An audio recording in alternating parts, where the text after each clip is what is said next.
We can go ahead and get started. So I'll call the meeting to order and Jessica will record the attendance. And moving on to Article 2, approval of the agenda. If you all would take a look, if you haven't, from September 16th, no, sorry, for tonight's agenda, I'll take a motion to approve. So moved. Second. All in favor? Aye. Any opposed? Great. Moving on to Article 3, approval of the September 16th meeting minutes. If I'll take a motion to approve those meeting minutes. I'll make a motion to approve them. I'll second. All in favor? Aye. Any opposed? The meeting minutes are approved. Article 4, the sheriff's office is here to visit with us tonight. Thank you so much for coming. Of course. Deputy Dieba and Deputy James. Johnson. Jackson.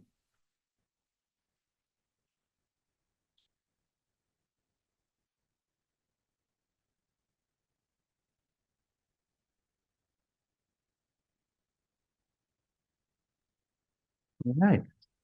Well, good evening. Appreciate you guys inviting us to come and kind of talk about some things that are happening around the area. Before I throw a bunch of numbers at you, I know I've personally been able to meet most of you, but we have a new face that you probably are unfamiliar with. So I'll let him introduce himself. Hi, so my name is Zachary Jackson. Been with the sheriff's office for 2 years now, a little over 2 years. Just recently filled this spot in community policing about 6 months ago. Been kind of a nice, exciting change. Been lovely working with him, getting to know some of the township officials and start working through some of the small issues that the township's facing as well as some of the larger ones. So happy to be in this spot. Nice. Welcome. Thank you. I'm going to forewarn you, there's a lot of numbers here. Okay. Great. We run a lot of stats. All right. So I know that the hot topic is our hotels. So I'll kind of kick this off with some information on our hotels. I won't go through every one of these, but as I ran some of these numbers, I just want to kind of point out some of the different things. So after the adoption of the ordinance for the hotels, we just wanted to make a little bit of a comparison prior to and then 1 year now after the adoption. So that's what this first one is. It's just overall incidents broke down at all 16 of our hotels in Cascade Township.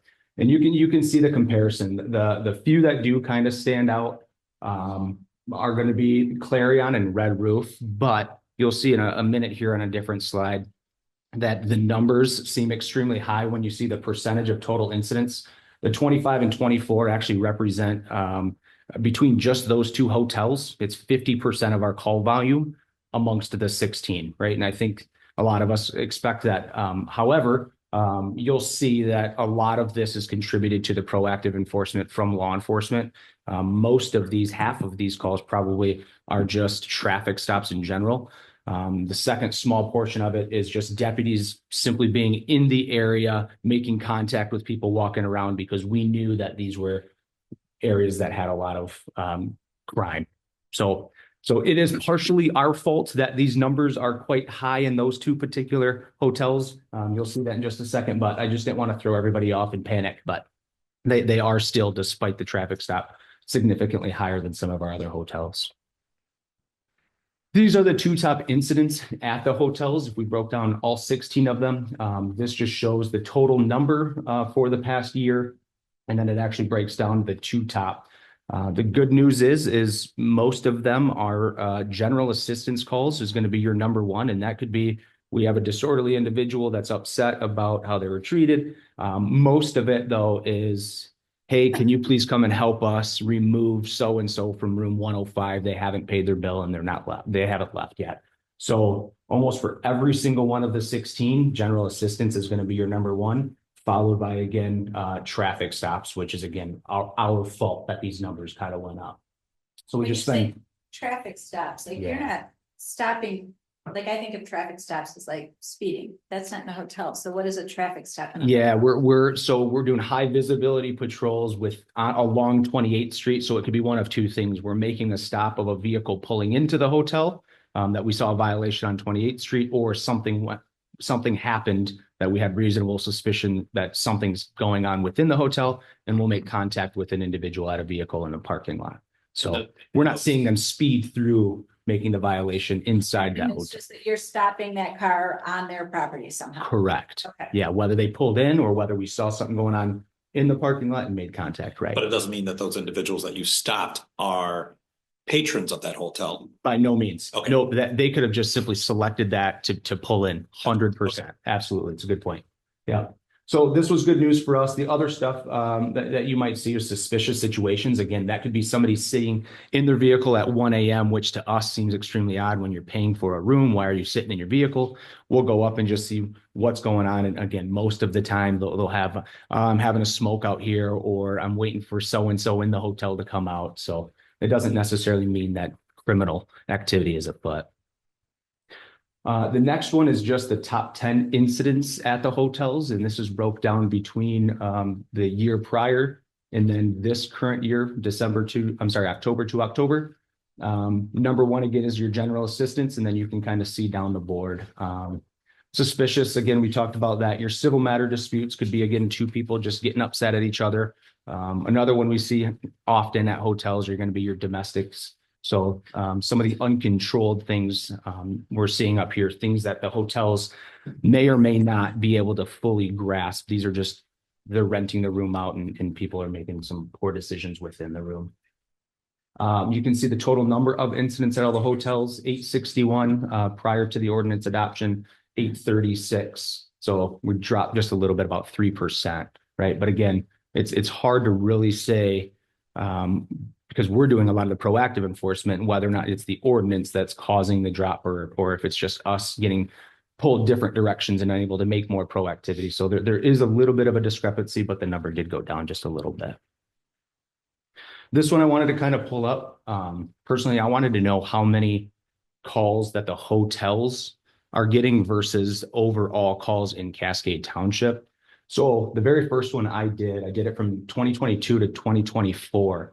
And I did a 2-year picture window. Total calls at the hotel overall was just shy of 1,600. Calls in Cascade, we had just over 14,000.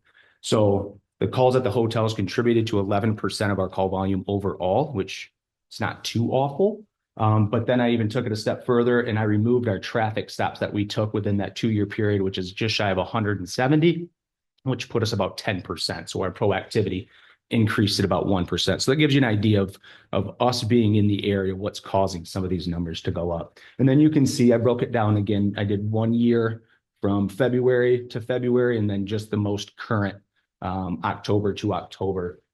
And it's pretty consistent across the board, 11% and then 9% taking out your traffic stops. So we're adding about 2% per se for traffic stops alone. And that's, again, not including the suspicious activity or general contacts that we're just going and making contacts with people at the hotels. So overall, it's not too terrible. 9% to us is not a huge number, which is good news. Here's a snapshot overall, just to kind of remove hotels away from it. I know it's very difficult to see, but we pulled this from a dashboard that's got a lot of good information. If we look at hotels, Cascade Township calls overall in any given year, we're taking about 3,800 calls. It's quite a bit. We can see in the past year, again, I did in October of 23 to 24, and then in October from 24 to 25. Our crime, we take about 776 actual crimes. That number did go down this past year. And then traffic stops, we contribute a lot of traffic stops to our call volume overall. We're doing about 2,700 within the year. Proactive, just other proactive activities where law enforcement aren't getting dispatched. We're dispatching ourselves to different things. We're looking at about 450. So again, our proactivity is really spiking our call volume in Cascade Township, but it's needed with the amount of traffic complaints that we get in general, or other issues that we see that we need to be having directed patrols in certain areas to make some traffic stops. But there's a lot of information here. Overall, you can see the top 5 calls for service. The number one by far is our alarm calls. 711 out of the 3,800 calls alone are just us going to alarms. I'd say 99% of those are weather related, or a dog trips it, or whatever it may be. They're false, and we're just going to the same places pretty consistently. So mostly residential. Most residential, but we do get a lot of commercial. But the nice thing is that our road patrol will get a hold of us and say, hey, we've been to the golf course 4 times in the past 2 weeks. Do you mind swinging down there? And we take it upon ourselves to go and talk to the managers, and then they get APS involved and figure out what's causing that so we can get that to stop. But usually once they are told that we go enough, that it's over. They're pretty receptive to it. And then, sorry, the heat map that's on the bottom, Yeah. and probably from, looks like 4 to 7, are those automobile accidents? Yeah, you're seeing a lot of people commuting. Yeah. So we get a lot of those accidents there. You bet. Yep, good question. Before I move on, anybody else see anything questionable in there? I know it's very small. I apologize. And you can see too, the nice thing about this dashboard is you can kind of see where we sit as Cascade in the middle there, where we kind of sit versus a lot of the other townships. We're about the 3rd highest call volumes out of any township in Kent County. Usually it's Gaines, Byron, and then us, and Plainfield's right around that area too. So we kind of stick between 3 and 4 overall. But a lot of it's our 28th Street corridor. You can see our retail theft on this particular one. We just get a lot of retail theft, and it's very, very difficult. A lot of other townships don't have that corridor of retailers where they're getting hit with that. So, And of all these different crimes, what is taking you guys off the road or away from the rest of the public the longest? it's a good question. It's kind of hard to answer that question because we could go to a fraud complaint that might take us 25 minutes where we get all the information and are able to figure out a suspect. And then Deputy Jackson took a fraud the other day at the YMCA that he compiled a report, and like it didn't take him overall 3 days, but within several days he had to go and talk to people from multiple different places, multiple states, and go to different places outside of our jurisdiction to try to develop suspects. So it ultimately just depends. A fraud could be 25-minute complaint or a multi-day complaint. So I wanted to kind of highlight some of the big things that are happening in Cascade overall. If you're not familiar, the Cascade liquor did get burglarized, not once, but twice. It was the same MO. These are the pictures that we get of the individuals that are burglarizing these stores. One thing that makes it difficult for us is obviously they're masked up. They wear hand protection, so they're not leaving any latent prints. And then the vehicle we determined that was stolen and used in multiple different burglaries all over Kent County, not just in our jurisdiction. And it's the same individuals that did it. So we're typically finding these stolen vehicles days later, abandoned somewhere in an apartment complex in a different city, and they don't leave any latent prints behind. So it's very, very hard for us to track these individuals down. This particular one, they broke the window using some piece of cement, and then stole a lot of the vapes, cash, and then high-end liquor. So that got hit just the beginning of this month. And then again, it was the 19th of September as well. So we can say that they're most likely coming in from the city, and they're kind of targeting some of the high-end stores that we've got there was some liquor at this particular store that was worth $2,000-3,000 that they were able to get their hands on. So unfortunately, I apologize. Is that your store? So so that's what makes this difficult, right? You have too good of alcohol at your store. You need to lower your standards a bit, Rishi. Yeah, they want what you've got. That's a good thing. So what is their target? Is it vapes or is The vapes are huge. Yeah, they sell those things. I mean, they're not expensive to purchase, but when they get their hands on them, they can sell them for absolutely nothing, and everybody wants them these days. So the vapes is a big one. Unfortunately, there was cash that was stolen. The high-end liquor is easy, right? They could steal a $3,000 bottle of liquor and give it to somebody for $500, and it's untraceable. Yeah. So the hard thing with a lot of this is the hard stuff with this is every time we get a handle on one, right? Now we're going to go to Rishi's store. We're going to make sure Rishi has fortified windows so they can't get in easy. And then they're going to find somewhere else to target. It was no different several years ago when we had all of the burglaries at the cell phone stores, right?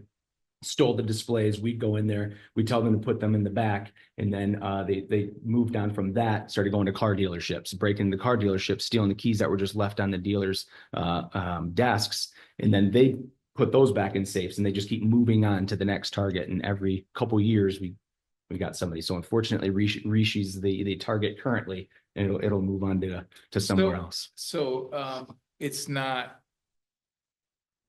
It won't be towards residents necessarily. This. We you know, don't see we a lot can of say- burglaries of residents. No, we don't see a lot of it at all. Yeah, it It's- was very low. It's very uncommon. A lot of people now have very good motion sensitive lights. They've got Ring cameras or other cameras installed around the homes. They've got great alarm systems. Like, technology has helped us a lot. It's very rare. Yeah. Very rare. I would say our most recent like big ones would have been 2022, 2023. We had a few different Asian business owners within the county whose homes were hit, and that's just kind of a cultural thing. A lot of the Asian community doesn't put their monies and their money and their valuables in banks. They'll keep them in safes at their homes. And we had Colombian gangs that knew this, and so we had a lot of people coming from Colombia and other countries breaking into these residences of Asian business owners. Yes. So I've got a couple of quick follow-ups. So Yeah. I just want to say that you guys have been amazing, first of all. Thank you. It sucks that this happens, but it's nice to know that there's people that genuinely care, and you guys have, I mean, one of the times I called, you guys got there, I think there was a chance that they were still in the building. That's how quick they responded. I think we did upgrade lights. I know that, I think we're in the process of rebuilding the store, so a lot of the lights and the canopy were out, and we're like, just gonna tear it down anyway. So I did last week get someone, so it's really well and brightly lit in the front all night long. So I'm hoping that'll help while you guys are patrolling. And I think I did order the new glass I ordered will have bars on it so they can't get in. It sucks to do that, but twice in 3 weeks, just Right.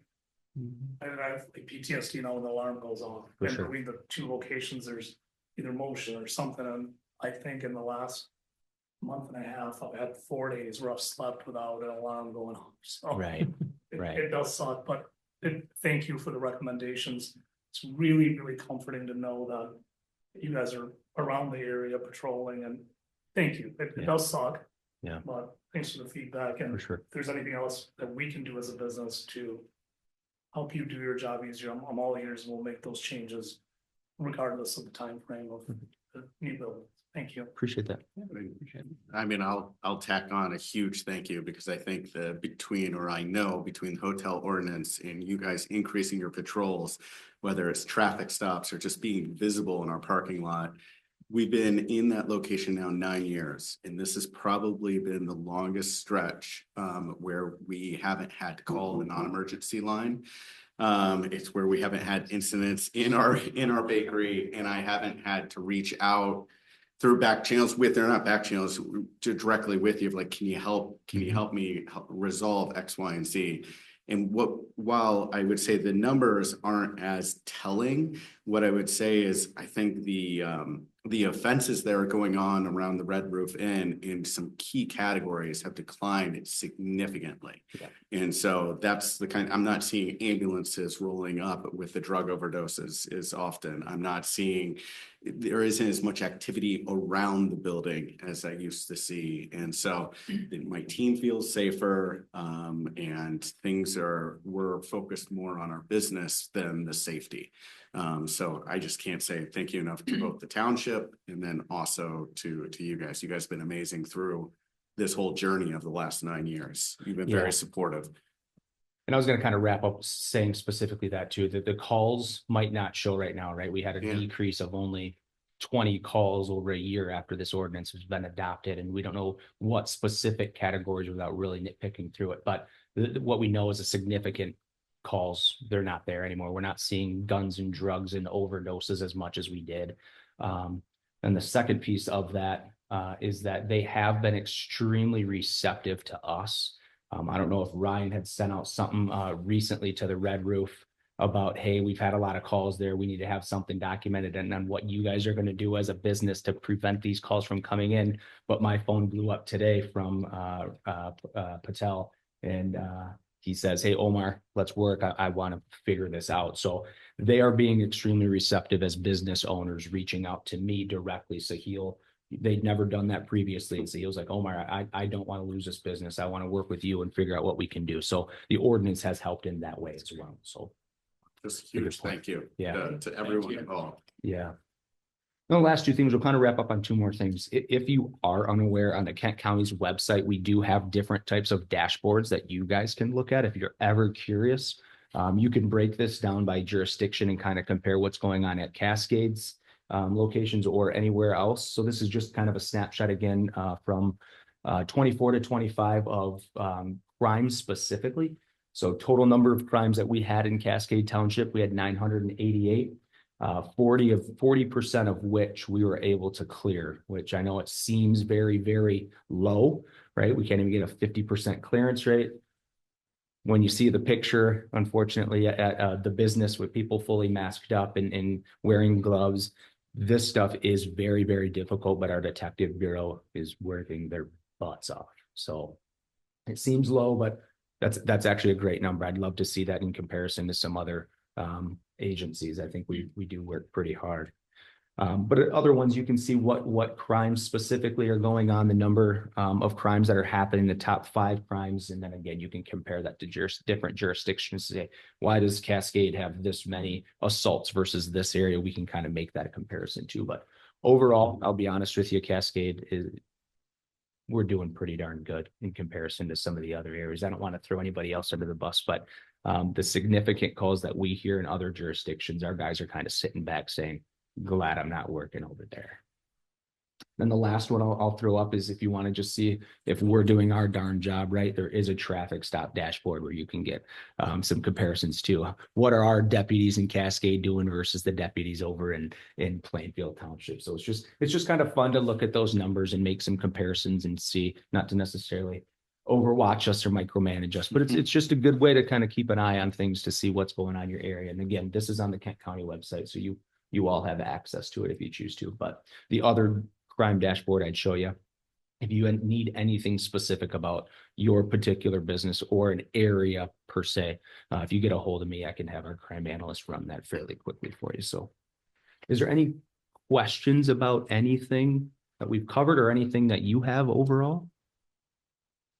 I think the question I ask each time you come here, is there anything as a DDA we can do to support what you guys are doing? Yeah, And better than what we currently are. Yeah, you guys have been overly supportive. Grace, every single time I see her, she asks that exact same question.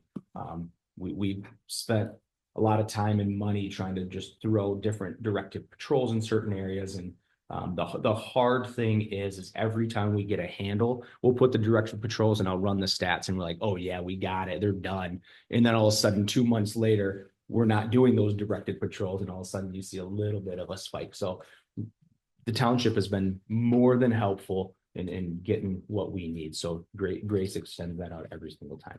But if there's things you can think of, like, hey, I think you guys should implement this too, I mean, by all means, get a hold of us. We're happy to entertain anything.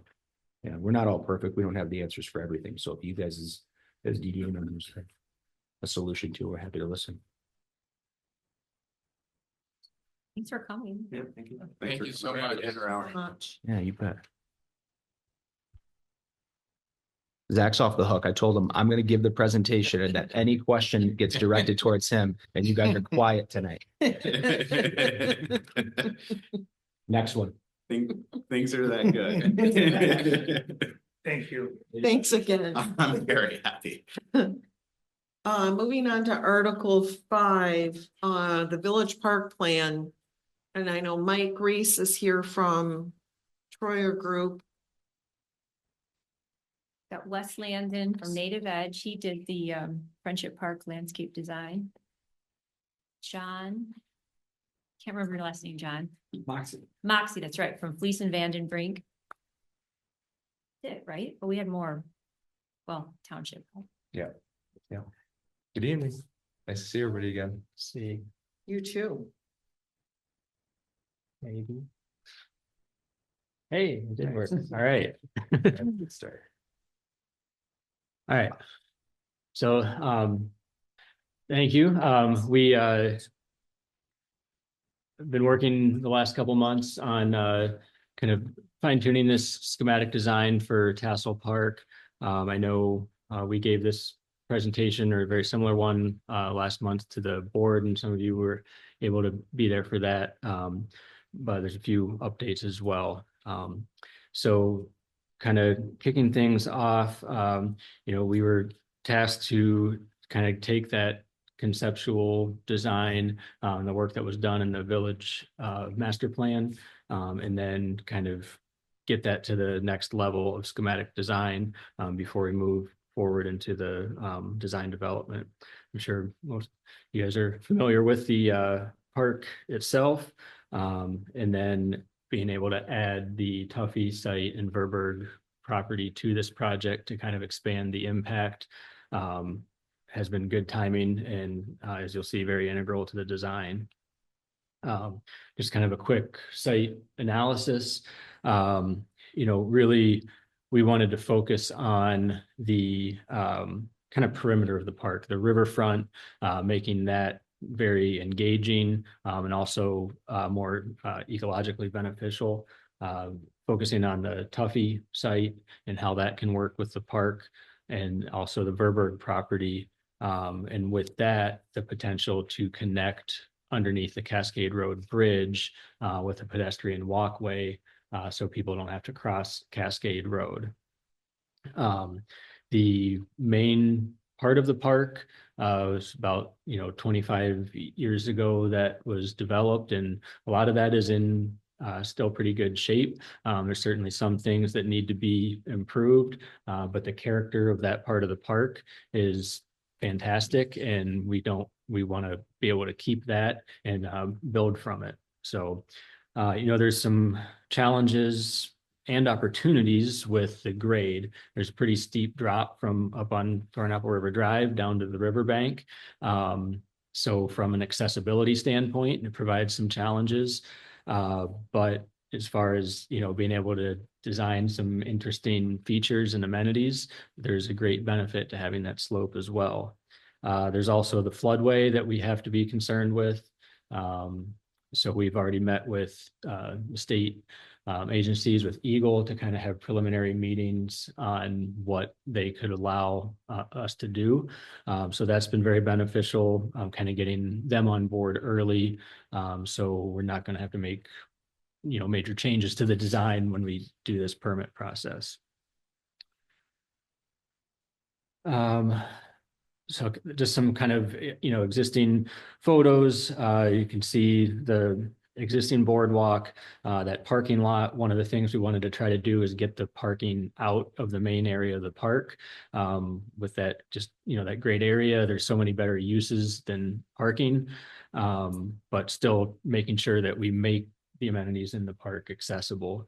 So with being able to do some work up on Thornapple River Drive, we can add a lot of parking up there and end up with more than what we have currently, but keeping it out of that main part of the park. The former doctor's office, that building, actually John and his team did an assessment of that a while back, and it's just really not feasible to keep or renovate that with some of the structural and other damages. But having a building there for use with the park was still something that was really desired, and as you'll see in our design, something we've gotten into. A couple pictures just kind of down by the riverfront. A lot of kind of areas are overgrown, and just getting that cleared out and more accessible, opening up some views to the dam, and also just that perception and safety down there, that things are more visible, while also allowing people to interact with the riverfront. There you So this was the previously proposed Tassel Park concept plan that was part of that overall village plan. So, building on that, there were some good ideas in here. But we wanted to kind of, like I said, get more of those improvements to the riverfront, Tuffy property, Thornapple River Drive and Verberg, and keep what is really good in the middle of the park, and just kind of improve that experience. So kind of as a go through some vision and kind of main design principles that are guiding our development of this design. We really wanted to honor the park's history with from the donor families and the initial design and the experiences that residents have had over the past couple of decades. Don't want to have that lost, but building new vibrant spaces where people can gather and have that connection and that community building for all ages. This keeps going. So, of course, with all communities want to enhance quality of life for residents, for businesses, for everyone involved, that we're having attractive spaces, ecologically resilient and financially sustainable. Maintenance, financial sustainability, environmental sustainability, all important factors. We can have a great design and it's constructed well, but if it's not sustainable and maintained well, you lose that investment. We also wanted to focus on all times of the day and all times of year. So making this park work for 4 seasons, also throughout the different times of the day.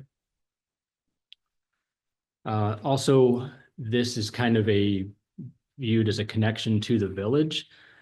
This is kind of the. Hey, Mike, do you want to bring it over? Yeah, I can bring it over there. Start into the more visual.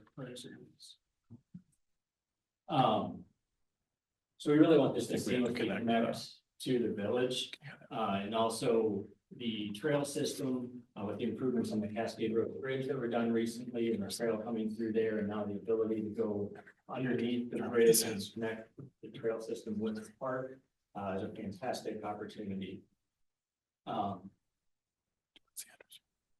mentioned just the opportunity to really add the ecological value of the riverfront. We were able to do some overlooks, different access for. Here's at least the overall plan. So you can, Wes has the backup. Thanks.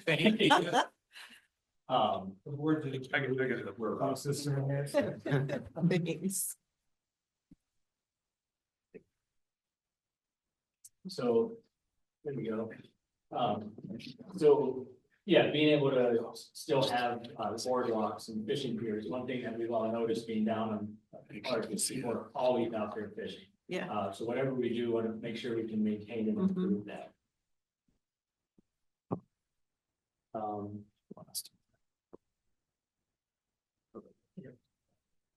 Everyone see me? I'm here. Yeah. Okay. Actually, I'm now Wes can talk about the concept, so I can man the presentation. Great. Okay, perfect. Okay, so what we just handed out was the initial schematic plan that we have for the park right now. Like Mike talked about, this plan really, it aims to embrace what is working at the park. So the historic amenities that make the park what it is, the natural features, but then takes that next step towards uplifting and making a lot of unique new spaces, especially where development is needed, like at the Tuffy site, which obviously can't remain the way it is. The Verberg site also was a really unique way that we can connect across Cascade Road, like Mike already talked about, and create a connection under Cascade Road, under the bridge, and make that a safer way for pedestrians to get across the road there. I'll start at the intersection of where the Tuffy site is right now, because that's where the main development of the site really begins. Like Mike talked about before, with the doctor's office being right there and lower, that parking lot, one of the things we notice when we're out on site is that when you stand down down there, all of a sudden, all that noise from the busy street is all buffered. I mean, you still hear it, but it's not like you're right up on the sidewalk. When you walk around to get on the upper level where the Tuffy parking lot is located, it is not a space that you want to hang out. No matter what we would do to that space, it's not an area where you'd be comfortable hanging out with your family and kids. So our thought was we can create a really nice focal point, a nice smaller plaza above that really signifies, hey, this is Tassel Park. This is this great space and kind of an entry gateway into the park. And then the really cool thing we thought about is if we lowered the plaza down where that Tuffy site is now, you would be able to benefit from those same kind of buffering experiences with that elevation change. Then you mix in a water feature and some nice landscaping. All of a sudden now, quickly off of that corner, you walk down on that kind of circular walkway drive, and you get down to that lower elevation, and you're really immersed in the space quickly, even though you're not that far from that intersection of Cascade Road and Thornapple River Drive. So that is the big, unique space that is changing and transforming that area and making, signifying that you're in a really, unique space, and is going to be the anchor of the park. So we'll get into some character images in a little bit that kind of show what that's like a tad. I'll walk you through the site overall as a whole real quick, and then we've got some zoomed in slides as well where we get into a little bit more of the detail. So the green circles that you see in that area surrounded by water, those are trees, just so you know what those are. So it's a sunken plaza with tree canopy.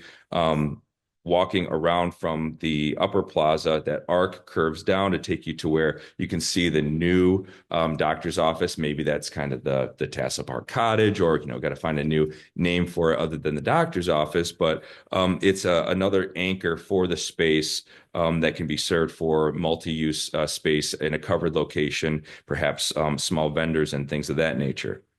From there, arcing down to the circular plaza where you can see the boardwalk. We've got Ruby's gazebo that we are proposing turning into an actual circular gazebo, more like what a gazebo actually is. That's going to come in coordination with talks with the donor family to make sure that we get their blessing on certain developments like that. But that will allow that to be another anchor for the space in the historic location that it currently sits, and allow you to enjoy the park as you go upgrade, or turn around and enjoy the waterfront spaces as well. From that transition, we go further towards the dam, and that's where we really are focusing on enhancing what is currently there, embracing the natural features of the park. Obviously, you've got Thornapple River and there's a lot of really nice natural features in there, clearing out some of maybe the invasive species and overgrown areas, streamlining things and creating a nice river promenade that goes the length of the river, with an upper boardwalk that's up, similar in location somewhat to where it is now, and a lower boardwalk that takes you down and gets you closer to the river. As you move further towards the dam, some additional pathways, all accessible. For the most part, there may be some areas where, due to grade changes, there's a few paths that maybe might require some stairs, but in general, you'll be able to navigate the park from one end to the other in an accessible manner in some way, shape, or form. And having a kayak launch, and then a kayak launch again up, redone up on the upper side of the dam, connecting to the rest of the park. Oh, and didn't mention, but Mike already touched on this, parallel parking along Thornapple River Drive. You'd get in there through the turnaround where the existing parking is by the maintenance shed, and then you'd have a bit of a boulevard there. So that would add additional safety in buffering that parking from the busy traffic of Thornapple River Drive. Not as busy as Cascade Road, but still, we want to help protect that space and make it feel safe for visitors. And then we get the parking completely out of the park while adding how many? 50% to 75% more of parking than what was there. Yeah. So definitely, there will also be more people at the park than before, hopefully after this. So certainly that parking will be used. But talking with the road commission, we couldn't just have parking right on Thornapple River Drive where they're backing out into the travel lanes. So by being able to take out that center turn lane for this stretch, we can kind of shift things up towards the road, and where that kind of aisle that the parking drive and those spaces are just kind of a open, flat area of the park that's not used much, so it kind of works well to become parking. Go ahead and flip to the next slide. Thank you very much. Okay, so here's just a zoom in on that area we talked about, getting into a couple of these features in a little bit more detail, and then you guys can feel free to ask any questions you have as we now or as we go on. But the Verberg site, so just naturalizing that area, we've got a connection from Verberg across under the bridge on Cascade Road, and then pulling that bank back and turning that into a nice feature as well, right along the river, and really just having this be very park-like, almost a trailhead of sorts, and kind of keeping this space flexible too. Should the property on the corner be purchased by the township in the future or something along that in that nature, we wanted to keep this space somewhat flexible so that if needed in the future, we're not going to put anything there that's going to be an impediment to some development down the line. But for now, turning it into a really nice park-like setting, using similar features that are going to be seen on the opposite side of the road, similar materials and plantings to signify that these park spaces are connected.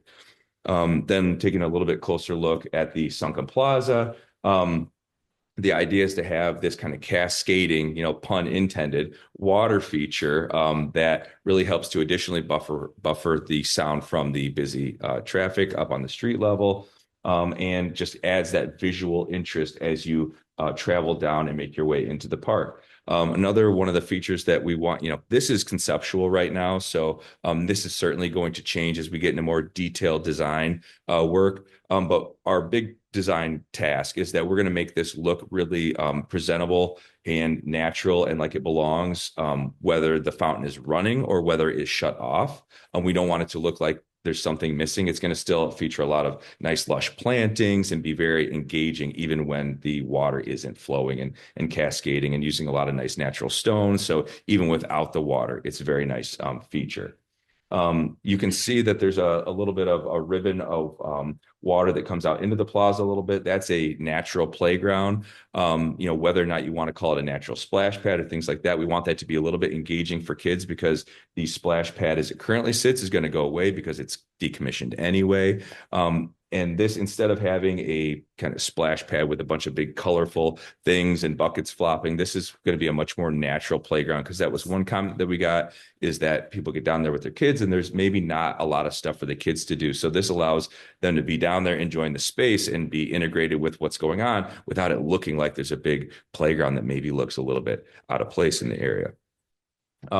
The arced planting that you can see coming down, that separates the main pedestrian walkway and a service drive. So that service drive is still going to feel like a path, but we needed to have that available so that the buildings could be serviced, so there could be some accessibility for service vehicles and things like that. But it's going to feel more like a pedestrian boulevard in a park versus a driveway. It's going to have the same materials as the rest of the paving areas and decorative paving and things like that, and it's going to be narrower, and that boulevard will help with the tree canopy make it feel like there's not too much hardscape out there. Then as we come down to where the new building is going to be, the cottage where the doctor's office was, nice indoor outdoor space to be utilized, so things can be utilized year round. A covered area sitting outside, so it can be used in inclement weather. Just another area of the park that can extend the use of the park, because it can be used when it's raining out, or in early or later hours if it gets rented out. Santa, having a little Santa's hut with hot cocoa and things like that have been thrown out a lot during this process. So really a flexible space that can be used for a lot of different entertaining. And as we head down along the path under the bridge, we come up to the Ruby's Gazebo, another hub along the river. That gazebo you can see that we've got some sort of little kind of stage area out front. The little arced circles, semicircles are going to be seating, like an amphitheater that's built up into there, but it's going to be a natural amphitheater. So we're not thinking anything that's like going to compete with, let's say, Friendship Park for the events that go on there. This would be much smaller scale, more intimate, and could be really informal as well. But another area to be able to support that type of thing if there's a desire throughout the year. Then then as we, oh, I forgot, towards on the northern side of the property, you can see that little parking lot. That is going to be a space where potentially we could have food trucks. So 1 or 2 food trucks, so not a whole big food truck parking lot, but a place where we could have vendors, another draw to the park, especially if it was fairly consistent, that you knew every Tuesday and Thursday there's going to be a food truck down there. And maybe there's a schedule you can look up online or something like that. And so just another draw for the park. And when that area isn't being used, there could be potentially movable, picnic tables that just get spaced out. And it's another flexible use where someone can come and have their picnic and enjoy the park, whether you're pulled up, in the angled parking, watching the river, or you want to get out of your car and utilize that space. And I guess on this sheet, we start to move towards the dam. Oh yeah, you can still see that here. So K on the far right side of the space, there's a lot of really nice trees in the park that we're trying to save. There's a lot of invasive trees where you're going to see a lot of kind of the scrub junky trees that are around the Tuffy site come out. And that's another thing that we'll talk to, make sure the community is aware of, like, hey, these are invasive, Siberian elm. We don't want these. We want to support, healthy trees in our landscape plan here. And that's why as we move, towards the dam, we've got a lot of nice trees that we want to save, particularly around where Ruby's gazebo is located. And right now, symbol K is where we're proposing a fire pit, and generally the same position of where the splash pad is right now. And it's going to be in this, in the graphic, it looks like maybe it's going to be a little bit, kind of off on its own, but it will be very connected to the river and the river promenade. But it's also going to have its kind of own unique space there. And that's where a lot of these spaces, as we move along the river, are going to be formed by weaving in and becoming integrated with the features and the trees and the landscape that is working there currently. The boardwalk, you can see pretty clearly with the brown color, that's going to be where that gets down more to close to river elevation, a couple feet above. One thing Mike already mentioned we saw is people fish out there a lot, and you are not going to stop them by giving them one fishing pier to get after. So what we want to do is provide a lot of informal access, because that's what they'll do anyway. So a low boardwalk, that gets your average citizen the opportunity to go down and engage with the river and the nice natural shoreline plantings we'll be doing. And then boulder outcroppings will allow the fishermen to get access, and your kids to go get access and put their hands in the water, in addition to a few of the formal fishing piers and things like that we're proposing. But that lower boardwalk will essentially allow you to have access to that river for the entire length of the feature. And then the upper boardwalk that looks more like sidewalk here will be that promenade that you can enjoy and walk, and there's going to be a bunch of different features woven in along that, swings, large swings along the river. A lot of this corridor is going to be river facing. So it's going to be just a really, unique space that celebrates the features and really turns the attention in that zone towards the river. Because right now it's not quite that way. You can't get down and engage with the river that much. As soon as you're walking along that path, the river is going to be really the champion of the feeling of that space. As you move further west, we've got some additional features where the fire pit is currently located, maybe a little beach area, additional boardwalks to kind of weave you through some of the natural features. Where that existing pavilion is, letter T, we're going to put a path through there and have that be sort of a private lawn. When we were exploring the space, like, this is a cool, potentially intimate area for yoga in the park, or some book reading, another space that felt really unique. And so we want to make that space accessible, but also private. So buffering it a little bit more. And speaking of how we're going to buffer spaces, we're going to help let the vegetation do that in certain ways, but we're going to open up a lot of views to increase safety in the park as well. So that will happen through saving a lot of the canopy, clearing out a lot of the scrub, and maintaining a lot of key sight lines. That just is kind of park design 101 for, safety. So we don't create any, dark corners, even though we're going to create a feeling of being immersed in nature, especially as you move towards the dam. And then a lot, we upgrading the parking by the maintenance shed to a degree to streamlining that. We've got, kayak launches and overlooks and launches on the upper side of the dam. Most of that is just enhancing what is there now, maintaining and expanding connections, and just enhancing the park. So. Here we have a few character images that are just, simple sketches, but meant to kind of give you an idea of what we're feeling for some of these spaces. So going from the top left, the promenade section, how the gazebo and the overlook, boardwalk overlook and the amphitheater will all integrate together. These spaces need to function for larger events, maximum capacity, but also really function well for your day-to-day activities without those spaces feeling too grand. So the position of Ruby's gazebo and other features and how they connect are going to allow those spaces to feel, fine if you're on your own or with a small group, but also have the capacity to cater to large events during peak times. Down on the bottom left section, just an example of what those riverfront corridors could look like. So open views out to the river, lower boardwalk, getting you right down access to the river, and then your upper promenade where it's going to have a walking path, swings, benches, small lawn areas, just ways to interact and engage with and be a part of that river corridor. The top right showing a cross section near where the new building could go, where the existing doctor's office is. So showing again that lower boardwalk, that's going to be directly adjacent to where you connect under the bridge, and then having an upper overlook. That's kind of the indoor outdoor area where that's going to be covered space, again overlooking the river, and then covered space with that can be either open or shut during peak times. Maybe some of that time it's closed off unless there's a certain event there. That a lot of that programming has yet to be worked out, but it's going to be a very functional multi-use space for that location.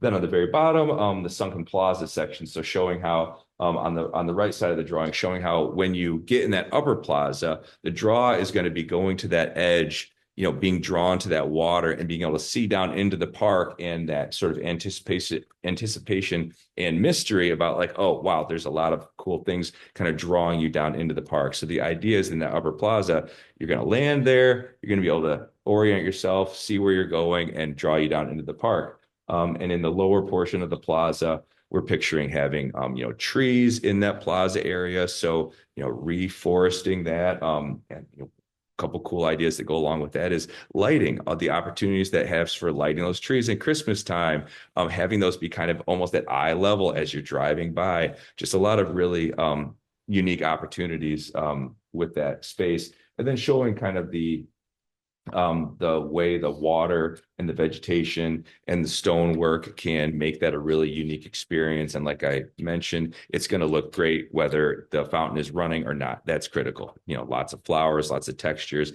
and lots of unique stonework in that location. I'll turn it back over to Mike to talk a little bit about the house concepts or the cottage.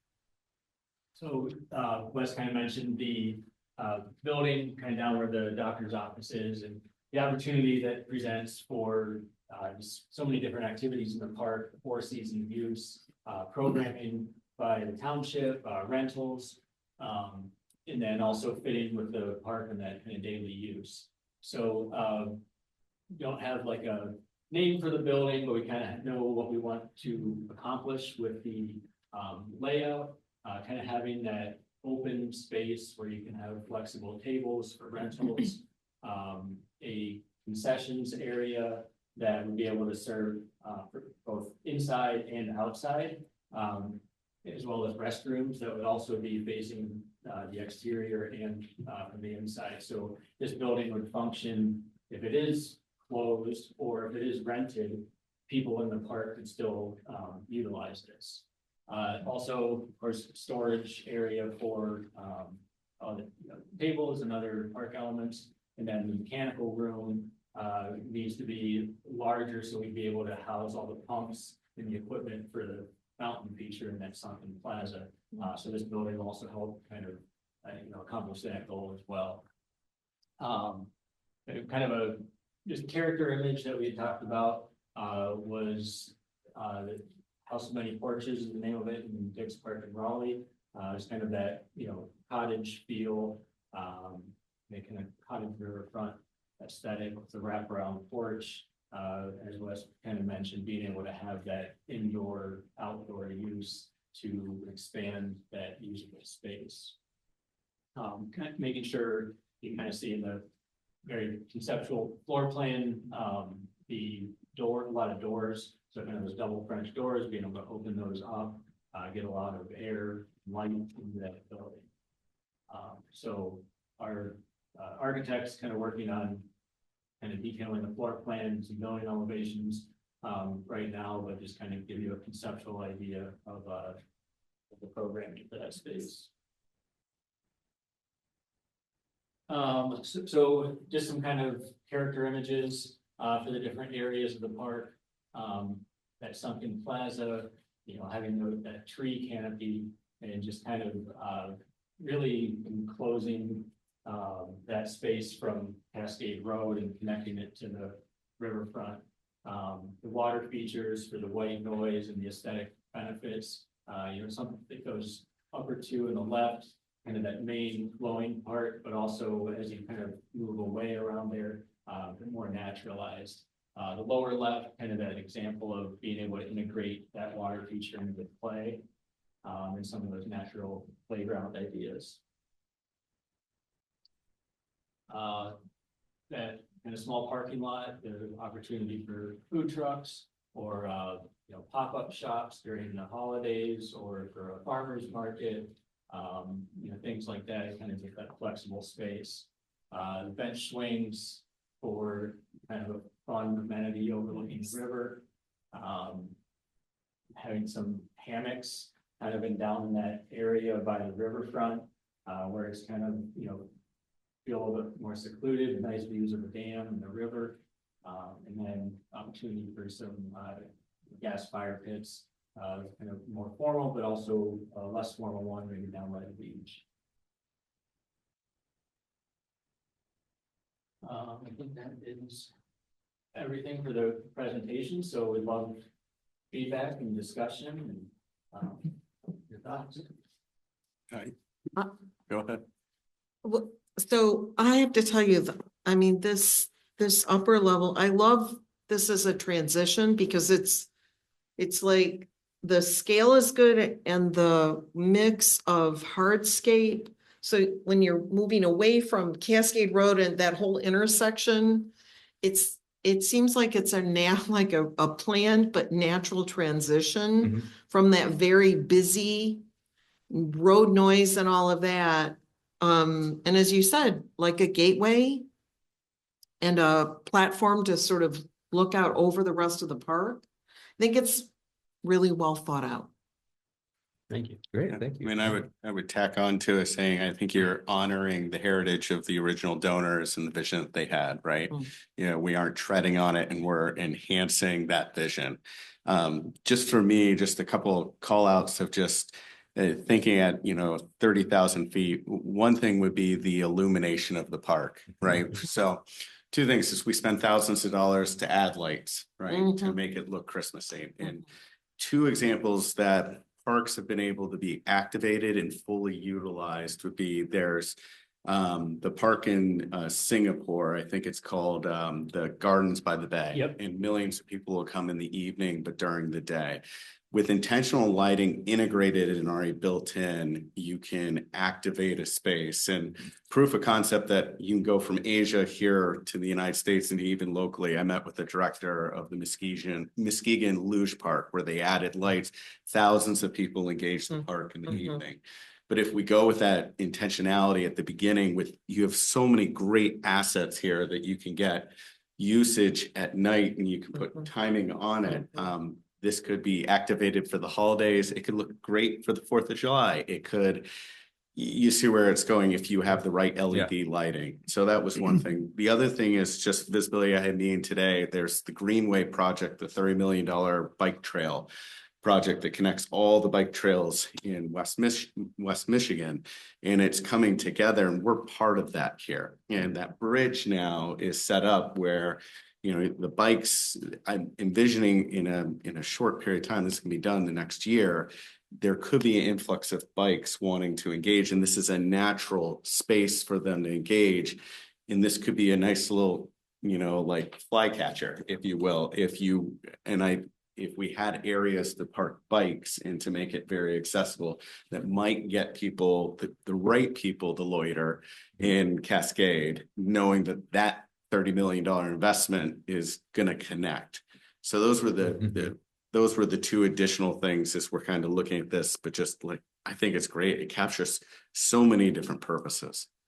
Yeah, great. No, great feedback. Thank you. Yeah, that's very valid points. I mean, here a lot is, the lighting, but also the electrical needs Yep. to make sure that you have enough power Yeah. to have that future flexibility for programming and, seasonal lighting or all that different stuff. So planning for that electrical and lighting up front is. So I was critical. thinking it's nice that the deputies are here tonight because as we're looking at this plan and parks are notorious for, and I'm wondering what you're thinking about this, but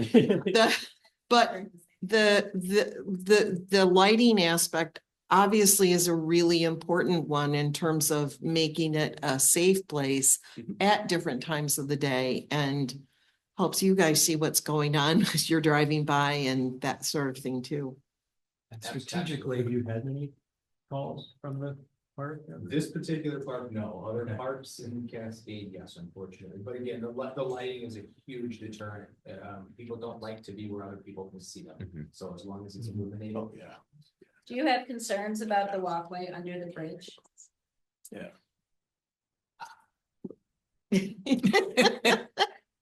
Haven for certain personalities, perhaps. It's better than what's there currently, I can tell you that right now. Okay, Okay. okay. Quite a bit, and the graffiti down there has gotten out of hand. I've never walked under there. so- There's actually a Um, fair amount of land underneath there. So you can get, I mean, with the Yeah. slope, it's not easy. Yeah, But, kind of having that more visible and more accessible and having more people use that should help And with that as well. is it possible to put security cameras in places like that? Definitely, definitely. As I say, some are the emergency, pull this Yeah, corridor. Yeah, thing. but I mean, so that. So Dan and I were just talking, and that was something he wanted me to mention is that, cameras and security will be included in this final Yeah. design. Yeah, You talk about graffiti. We've seen graffiti under the bridge. We've had graffiti underneath the pavilion a few months ago. This isn't the only location. If you look throughout Yeah. Cascade at Thornapple River Drive out by Rec Park, they're doing it there where there's a lot of traffic. So we can do anything we want, but unfortunately, where there's a will, there's a way. Well, They'll right. Figure it out, So- but we can, offset that with lighting and Yeah. security and So- increased traffic will keep some of the Yeah. other traffic that we Right. don't want here. right. Yeah. So in the graffiti issue, I mean, I think, and I know in a lot of areas, they basically say, you know what, let's stop fighting this. Let's make it okay. It can be graffiti. It can, make places for that to happen. I don't know if that's feasible for this, but They It's also like- have that graffiti paint that you, Mhm. under the camelback, they put that paint that's. Yeah. so so that's lions Haley- and rabbits and, Yeah, Yeah. Haley Berry has yeah. come to the Yeah, and I township mean, and they probably would be so it helpful. could be something we could do purposely underneath the Mhm. bridge Exactly. and see what happens. I just have, Oh, go ahead, sorry. thank you. I'm just looking at Bravo and Echo over on the Verberg side. And it looks very green. And I guess you guys have already looked at this, but from the environmental aspect, under the ground, can it be green? So there's a assessment that the township's doing, that's not finalized as far as I. It's finalized. It's and, finalized Yeah, now? Okay. yeah. So, but in talking with the environmental consultant, there's still opportunity to do things there. And a lot of that, right now, it's really steep down to the river, but most of that is fill. So they use to kind of get more parking lot and building area up there. So that is fine to kind of pull that out. And that'll make that slope more gradual and help getting the trail down there. All of those trees are either not in, invasive species or in poor condition. So able to basically kind of start over on that slope and revegetate it. And getting that trail in there, this is a great opportunity to. do So that. it's a slab right now under Verberg's. And underneath there, I guess what's under there? So they did find some contamination, as would be expected with the type of So business it's that was gotta be there. scraped anyway. We met with our consultant who has worked with the state, and they've already filed the baseline environmental assessment with the state. We have to keep a 12-inch barrier. There's nothing that actually has to be removed as long as we cap it and stay above that 12 inches. So once you remove that concrete in the building, there will be a barrier that, and they've been working with Mike and his team to make sure that the design supports the environmental remediation that has to happen. So we won't have to remove much of anything as far as the base goes.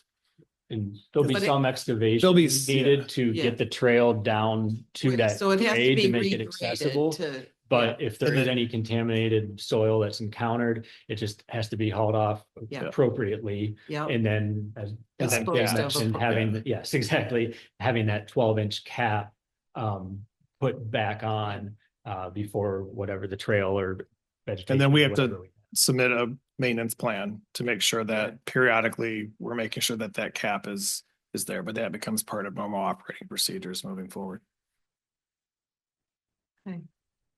I love the design, the flexibility, the parking. And I like the sunken thing a lot. Is there any safety issues with like kids, like it looked a little steep, but that someone wouldn't like fall over into it or anything? their parents have to watch them. Or is it Yeah, would it be so built up in a way that it's There's, I mean, that Forbid upper that. plaza is meant to be mostly, aesthetic and viewing from the road. People may be walking through, but it's not a place that you're probably going to have your family and kids just from the proximity of the roadway. But there's going to be a wall or fence, or not fence, but like a, decorative guardrail Yeah. and landscape buffer between that plaza and where it kind of drops off. natural. And, some of that slope will kind of be sloped with, cascading waterfalls and plantings. Some may be, a little bit steeper with more of a waterfall. So that design hasn't been finalized yet, but definitely a consideration for that safety. I like the idea of that wall being there, as you said, as a sound buffer, but also it's sort of like, if you've got kids with you and once you get down there, it's like, they're not them gonna, down there, well, and they're gonna look at all the stuff that's in front of them.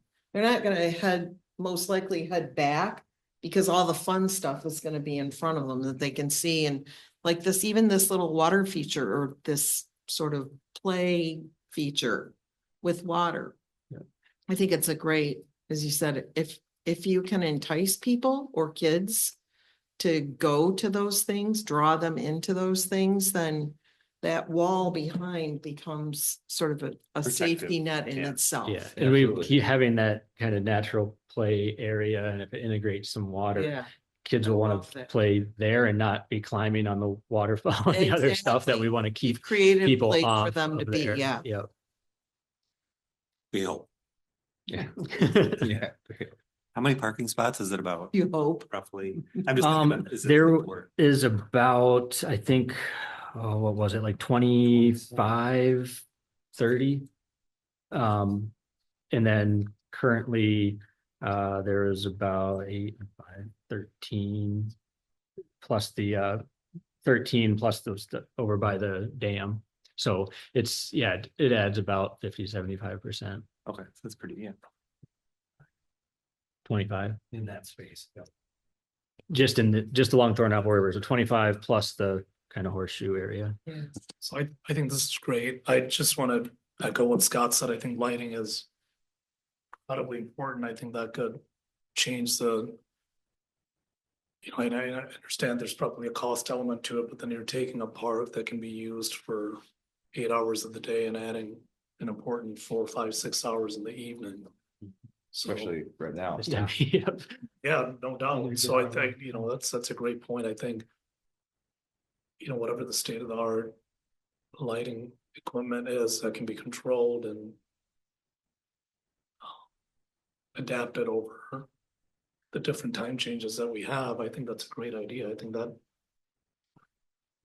that would make the difference of it being just something you use once in a while and something that actually is a focal point and something where people come to over and over and over again, and we get a return, not necessarily a return on investment, but you get to see a space that's actually being used often and deliberately.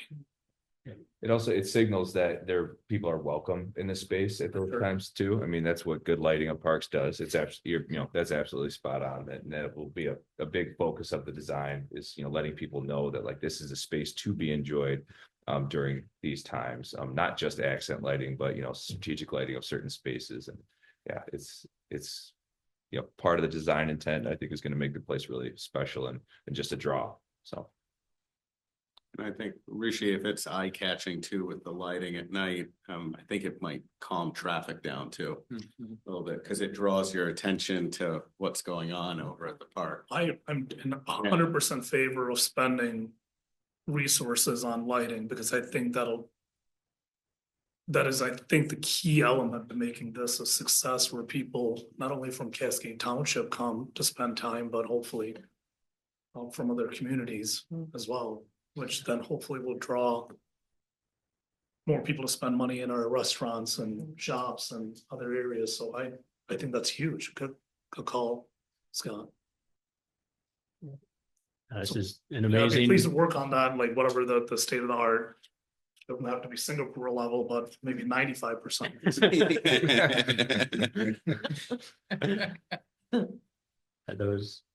That's an amazing park.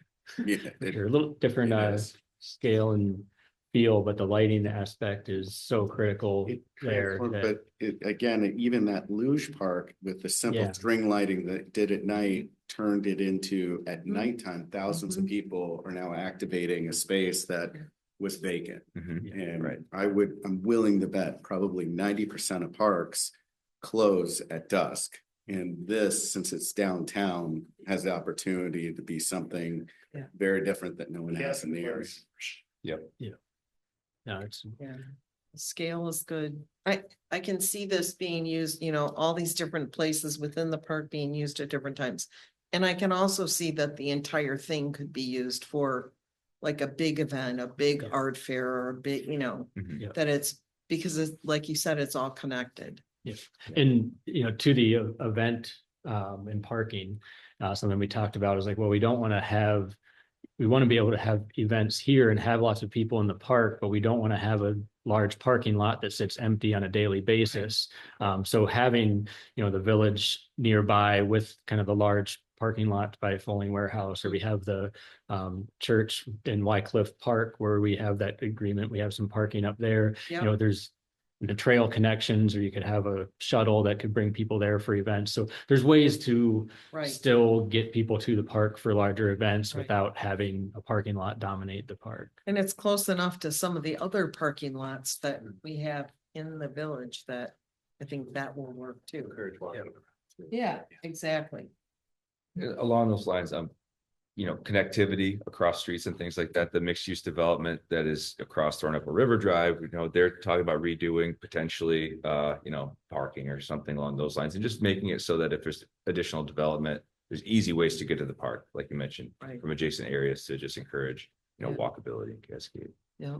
Steve, did you? Oh, yeah, I've got 2 pages of comments. I figured I'd just wait as I cross them off as people were asking. So I've got some questions for you guys and some for staff too. So, and it maybe lead to you first, Dan, how often does that park get used now? I would say it's used quite a bit. Okay. Do you know of any deterrents that's causing people not to go to that park? Currently? I think right now is that, you really can't get a good view of the river. And so when you can bring the river to the park, I think that'll bring people down there. Okay. There's not really great access to the river. And, there's just so much overgrown brush and those type of things. It's just not super inviting. So, it does get used. So the reason why I asked, I guess from a beginning standpoint, and granted, we've got the Tuffy and we've got Verberts that we've got to do something with, but just to make sure that the investment that we're going to be making, we're going to get, so to speak, a return on it, that we can see that usage is gonna increase. And I agree 100% with you that the value of the river is there, but we can't see it the current way that it is right now because of the overgrown vegetation. I'll add a couple for you. The lighting we've kind of beat to death, but right now it's very dim out there. There is lighting, but it's not somewhere where you want. to Like spend dark. time. Yeah. I would like to add, I say this every time, Steve, but it's the traffic is the deterrent, in my opinion. Living close there, it's the speed of, and I know we can't do anything about it, but the speed of the traffic going through there is a deterrent for families. Now that I have grandkids trying to walk down there, they try to make the light. And they're supposed to go under 40, but they're not. But do you think? And we can't do anything about it. I know, but you were asking about a Oh. deterrent. Yeah, but do you think with the accessibility, I like where the parking is in this plan with that accessibility, where again, you're not directly on Thornapple River. You're not gonna back into that. So it's kind of like it's got I don't want to say private parking, but once you're in that corridor of parking, I don't know, I guess I feel a little bit safer because we're gonna go from that parking into the park. And I don't have to go near traffic. Now, I can understand your specific situation because you live across the street.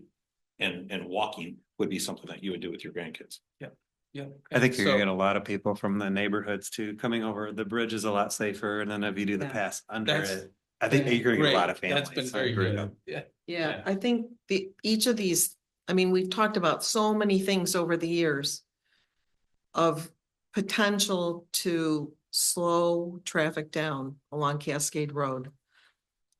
It was interesting when all that construction was going on for the bridge and everything, and everybody had to slow down.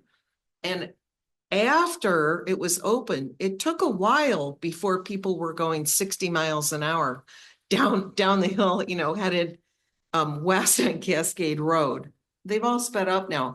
I also noticed people are like they stop at the red light and then they go. Like they turn through it and they, if nobody's around, they just go. Like I shouldn't wait even though the light is red.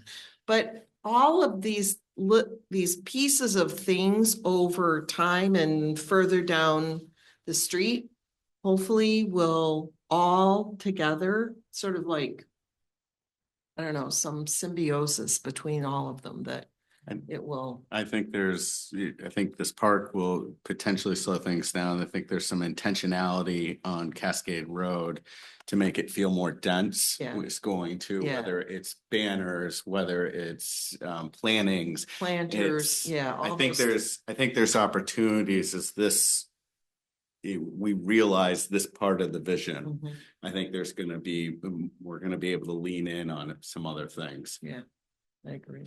Steve, you have a list. I do. Keep going, I'm sorry. No, that's quite okay. I interrupted you. So, no, that's the whole part of it. We just work off of each other here.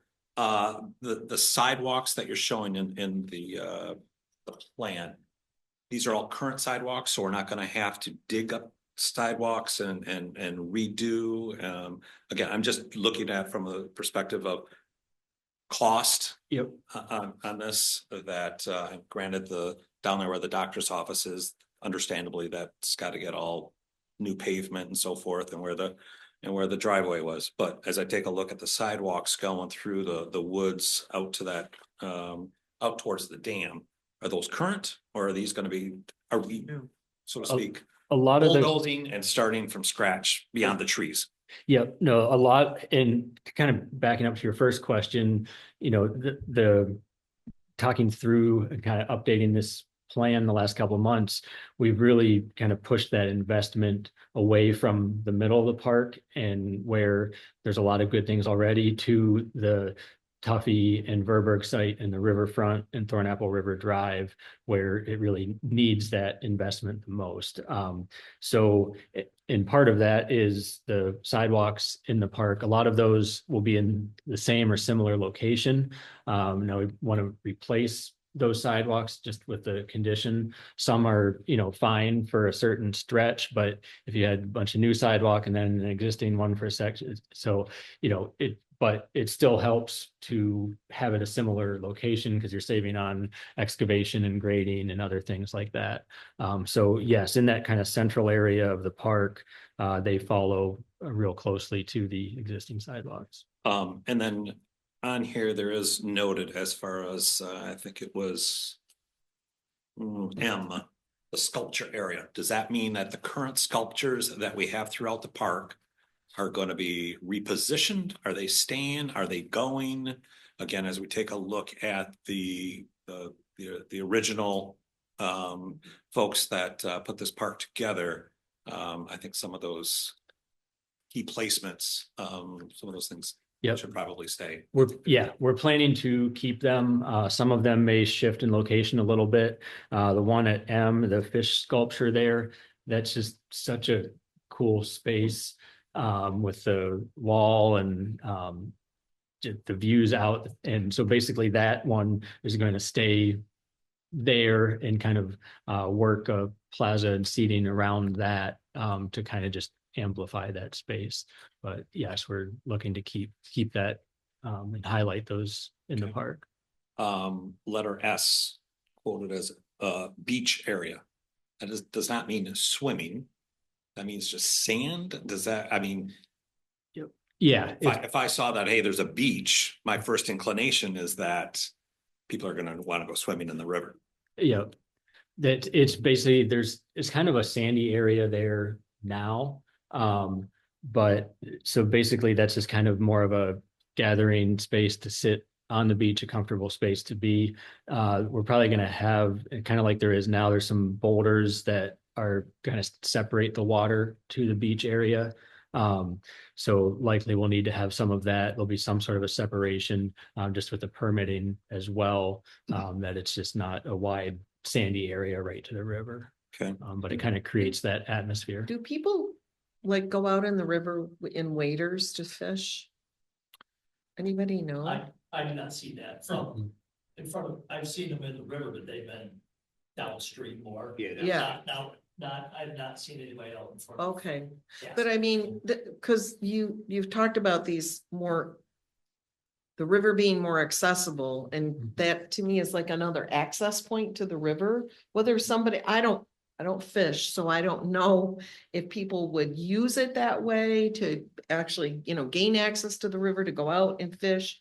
I don't know, but I would think that they would, because you go down there any day, there's people fishing. If you even go above the dam where they have the one launch, I've seen guys up there with 4 and 5 fishing poles. They're fishing at the same time. So it's very popular. So with that said, as we talk about a lot of fishing, are there fishing amenities that would be beneficial down there? What that is, I don't know. I mean, I hate to say you like a bait shop? no.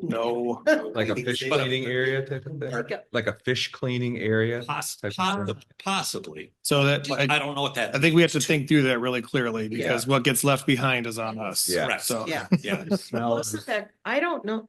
The people I've talked to that fish are catch and release. They don't, Yeah. I have no idea.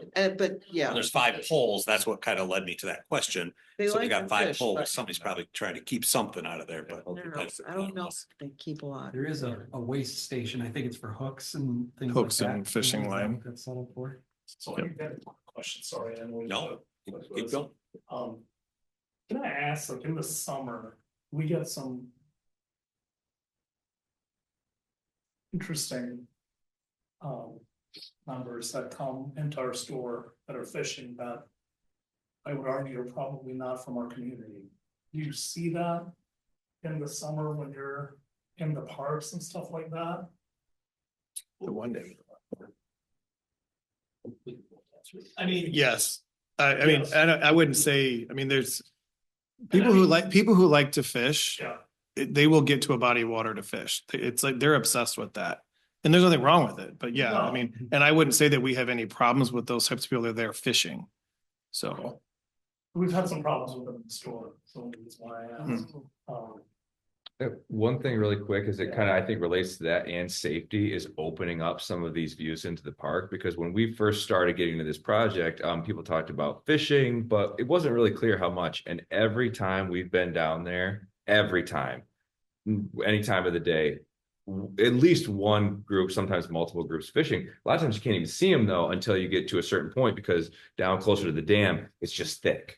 So that's another thing with, making sure that if people are fishing, they're welcome to fish, but you're going to be visible. There's going to be people know that you're down there. So you're not, surprised, you got to wait until you come around the corner, just opening up some of those views, can keep it at just kind of a safe space for, everybody to be down there with the, people who are fishing Because it's so. Yeah, and everything. I've seen a lot of like families fishing too with kids. So, and I think just even improving that accessibility should only help that too.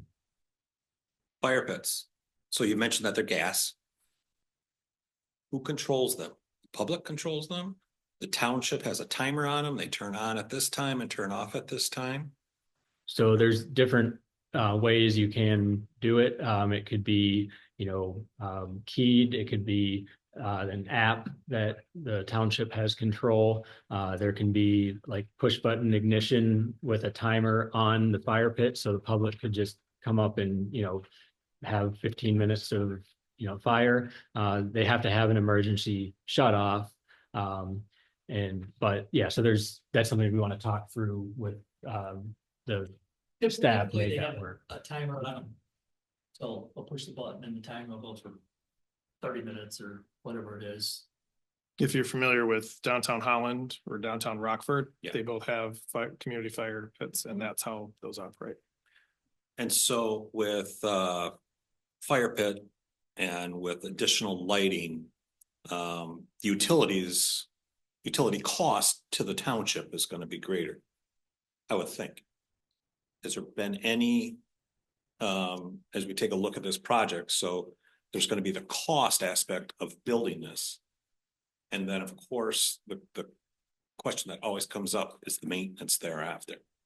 And how is year 2 through whatever going to take care of the pumps that is going to have to pump the water for this water feature, the gas, the power, the security cameras and the replacement of security cameras. I'm just trying to think it all the way through, that we're prepared not only to have this beautiful presentation, but then in 5 years, what's it going to look like? Are we able to maintain it Like the to the operating standards that we budget? want? Correct. Yeah. So I think there's 2 parts to that. One is the dollars to pay for the utilities, which will have to be analyzed with the final design, and we can do some projections on that. The other piece is the actual maintenance of the park, and that's why Dan is in the room during this whole design process, because that is something that that's even more expensive than the utilities is, because that's a whole different labor force and labor hours. Because once this is created, we can't let it go back to the state that it's in now. Not that it's bad, but you walk through that park, there's a lack of maintenance, especially along the river, that's occurred over the last decade or so. So. Well, and again, from a planting perspective, we've run into that. We've talked about that as we talk about the island in front of Meyer there, and now we want to pave it or stone it over, just because of not only the safety to the maintenance, but then there again, the cost, and not to say that that's what's going to happen here outside the library, but we got a lot of plants out in the library. And so there's the weeding and there's the care and all of that too. And I can tell you, I know since I've been here, like day one is always like, yeah, this is great for the now, but what does it mean 5, 10, 15 years down the road? And I know Dan has the same forethought. So with that water feature, where's the water coming from? Is it coming from the river? Are we pumping it out of the river and up into it and back down in, and it's just circulating? The exact design of it hasn't been designed yet, but it would be a recirculating system. It's classified differently if it's a splash pad and there's human contact with it versus just like a visual water feature. So whether it's kind of 2 separate systems or one combined, we'd have to look at the efficiencies and how that would be approved. And because if it's a recirculating system, you have to have the sanitization and the chemicals and the maintenance that's required with that. Growing of algae and whatnot. That could be Yeah, in there. so that's, that's a consideration, and we'll be working with an aquatics feature consultant expert that has done this to make sure that all of those things are done well, and that Dan and his team is aware of what the maintenance would be for these different options as we work through the design. And the last thing is there a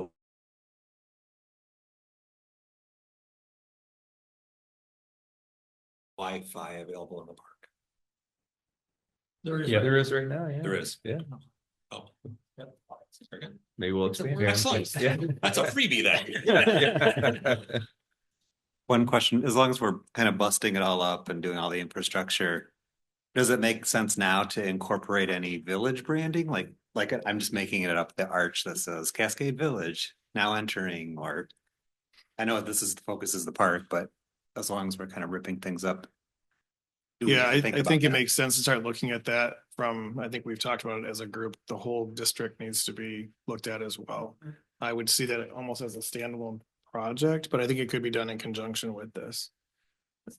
Got it. And something that we, want to work with the township on that branding, and because there is a streetscape element here along Cascade Road that we'd want to, whatever we're doing here would be able to get carried on through the village, or in some way relate to what gets carried on through the village. And we have the Stone House, we have the museum, and I think in the future, we can utilize those. I mean, we already start a little bit with the Stone House. But, utilize those to tie in to the park too, so, gets people, since we can connect now, it gets people from the park to the village is what we want too, so.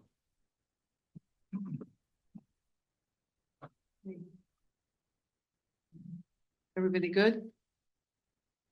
That's great. Thank This you, is- guys. It's really nice. Thank you. Oh, yeah, well, one thing we're kind of finalizing, but we're getting a work session together in public meeting in early December, tentatively December 8th. So having kind of a work session with the DDA and board first, and then a public open house. So we can have, anyone come in, and we'll have a bunch of display boards up with the different designs and things. So everyone kind of see what's going on in case they're not, tuning into these meetings. So that's set for December 8th, or we're just tentative We're gonna firm that up, but it's pretty firm. at night or during the day? 5 o'clock. So the earlier time, you guys will have a chance to really, take a harder look at the plans, have a discussion with us, about any questions you might have, anything that comes up between now and then that you've thought about that might be unique or want to incorporate, or anything that we can, have that session with you, then have the public involved. And it would just be a good opportunity to kind of dive a little bit deeper once you've had a chance to think about it. So Terrific. Thank you. Thank you. Yeah, thank you. Nice to a have lot. you. Thanks, guys. Moving on to Article 6, consider the approval of resolution number 2025-1, which is the municipal bond. You want to take a whack at it? I'm looking at you because I'm assuming. So we talked about this a few months ago with the, when the offer went on Verberg's. I could say that we actually closed on Verberg's last week. Got the key on Monday. And what this is to make sure that we can move forward with, when we move forward with the park projects and we bond out, that we can recoup the bond dollars that were spent on the purchase of Verberg's. This is a resolution to reimburse, so you can use those proceeds. Part of the language in the bond proceeds will be acquisition of property. It's a pretty standard language, especially for a DDA to do that. So this will fall underneath that category. But what this does is the DDA to make sure we're covering all bases, I'm having the DDA pass one, and I'm also having the board pass one to make sure that we don't miss a beat. So that when the bond is done, that $2 million gets put back into the So DDA this fund. is just resolution that we're asking for reimbursement. Correct. Mhm. Oh, yeah, authorizing really reimbursement, yes. So we need a motion. Do we need some I've- discussion? Yes. Okay. I have some questions, of course. Okay. So in the resolution, say section 5, C, you know, it talks about how the securities will be issued no later than 18 months after the later date of either the first expenditure or that apparently the park is placed in service or abandoned. But has to be paid within 3 years. So 3 years after the original expenditure is paid.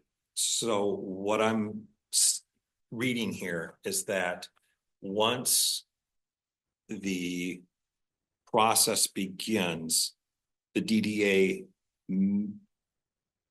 may not get paid until 3 years after the original expenditure is paid, up to that 3 years.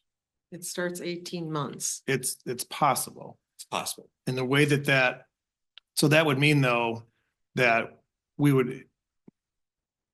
we have to bond within 18 months. But when you bond, that's actually what starts it. So the minute we bond and we get those proceeds, that kicks in the other 18 months. So 3 years is the worst case scenario. And so again, the DDA is going to loan the money to the township. Is that correct?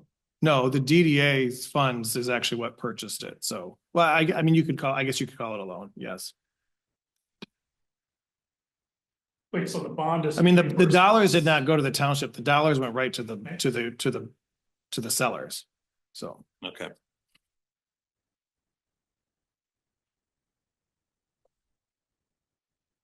To the sellers, because this is in regards to the park. No, this is Verberg's. Oh, I apologize. So I don't know if you're at the meeting, the DDA Well, voted. I'm just reading here, the board deems interests, to design, purchase, acquire, construct, remodel, improve.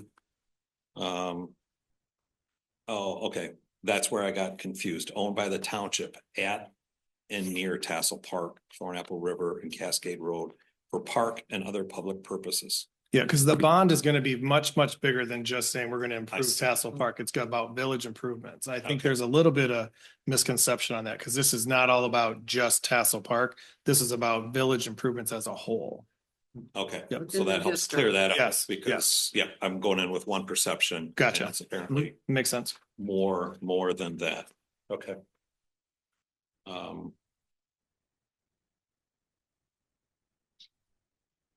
And then the bonds, is it going out? Because I know that, I can't remember who the financial director. Lorna? Mhm. So I know she talked about how the bonds could be sold through competitive or a negotiated sale. Mhm. Have you decided which? I have not. We were waiting to get through this process, make sure it was going to move. That's kind of a 2026 project, making sure that the project was actually going to go because we have to consult with bond counsel. Gotcha. So there's a lot of third-party consultants that'll be assisting us on that. And so those costs to the third party, that's going to be coming out of the bond too? Correct. Yeah, so that's all rolled into Yep. the bond.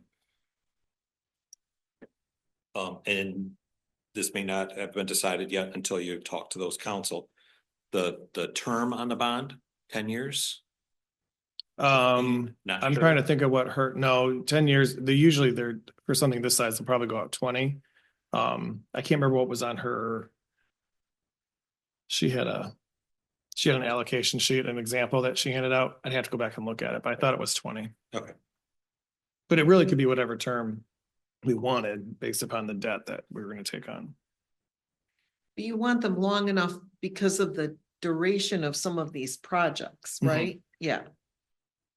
And then also they're rate driven too, just like a mortgage is rate driven depending on the term that you're gonna take the mortgage out. Bonds, they're not the same, but it's the same idea. I don't pretend to know everything about bonds. I'll leave that to the financial gurus, but I can get her here to answer more questions as well on that. Great question. Any other questions or discussion? No, so we need a motion to approve this resolution. I'll make a motion to approve the resolution. I'll second. All in favor? Aye. Any opposed? Resolution is approved. Fantastic. Thank you. I gotta do a parent teacher meeting with my kids. So you guys are We got all the big stuff. We always. Thanks, Rishi. Have a good night. Moving on to Article 7, staff updates. Yeah, I'll touch on staff updates a bit. It's pretty light again this month. Looking at Christmas lighting, staff have moved forward with the what you had approved to work with West Michigan Holiday Lighting. So we've been working with them. They've actually been out today and then they'll be out tomorrow again, finishing up the lighting. And we've worked with them to kind of update the quote that they had originally provided with some of the feedback that you guys had given. Going up a little taller with the trees, moving a little bit of the focus from tassel in towards the bridge. So we made a few little adjustments there, but they're underway with that and should hopefully be done by the end of the week. You guys have any questions on that? Oh, okay. And then moving on to Centennial Park medians. Obviously that's been done for a little bit now. They've completed the work with that. Total project cost was $90,000. I haven't heard too much resident feedback on it, but from the few people I have talked to, they're pretty happy with how it's looking. So Was that within budget? I can't remember what the budget was. Yep. Yeah, I think we've only gotten one negative comment, and that was we need some sort of reflectors up there.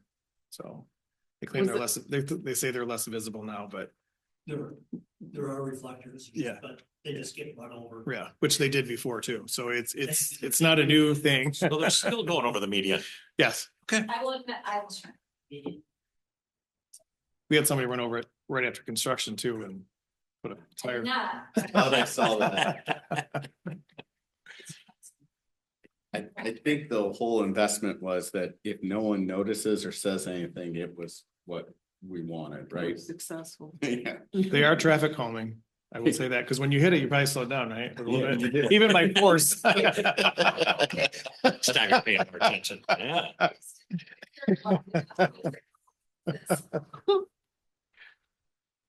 So After seeing my daughter drive, no, I'm not. looking at sidewalk repairs, I spoke with our engineer, Eric. He did drive by this week and the contractors completed the replacement of the sidewalk along 28th Street, as well as the segment at Friendship Park that has also been completed. So all that's really left is some restoration. So I have to do topsoil and seeding, but that's still to follow. So that's where we're at with that. And that's the sidewalk repair that we're doing like for the year. We're doing like a little chunk every year. Yep, yep. Okay. So that for this year has been completed. Then looking at zoning amendment, the board had a meeting on the 5th where they approved to introduce it. It's a pretty lively discussion, pretty packed room. They've also postponed adoption of the ordinance pending some engagement. So there'll be at least a few months for that. And right now there's a questionnaire available on the website as well to garner some more business and resident feedback. So definitely would encourage, as you're talking to different business owners, any residents, encouraging them to go to our website and fill out that questionnaire so we can get that feedback too. It's good to know. What's the greatest pain point? Because there was a lot of emotion and strong points of view from my understanding. Yeah, I would say, and you were there, so you can correct me if I'm wrong, but I think some of your pain points were a lot of discussion over density, especially from, realtors, some different developers. That was definitely a pain point, as well as a lot of discussion about private roads as well. That they don't want density in the village, or is that? That there's not enough. That there's not enough within the proposed ordinance is Mhm. what a lot of developers and real estate agents have kind of voiced their concerns over, I believe. And then also just, there's a perception that the township's taking away property rights. And so I think what you're going to see over the course of I just rolled this out with a couple of the board members today, and probably will officially roll it out tomorrow night at the board meeting. We're going to host a couple of, actually 4 zoning open houses. So we can probably right here in this room. People can come in, ask questions, go to the different districts. So if you were interested in ag, you can go to the ag area or the village area and ask specific questions of staff or experts or consultants that'll be in the room. And then voice the concerns that way. We do have the online questionnaire, which to date, we received 100 and I believe 15 responses as of today. People are actually being very vocal in the comment section too, and not bad. So not, I looked at the thing today. yeah, I think what's happening is I think we have, and there's no wrong way to give feedback. We get certain feedback at the board meeting, aimed at the trustees. And then people are just asking very basic questions on the questionnaire form. And some are saying, I moved to Cascade for a reason. I like it this way. So we're getting a mixed bag of the comments, but overwhelmingly online people are in support of what it's actually written. One of the things that was brought up at the last board meeting, which I thought was a fantastic idea, because I was asking Scott too, is just in regard to the summary. What has changed? What is proposing to change? Because I went on to the township website and looked up the zoning, and read through it all to be able to figure out.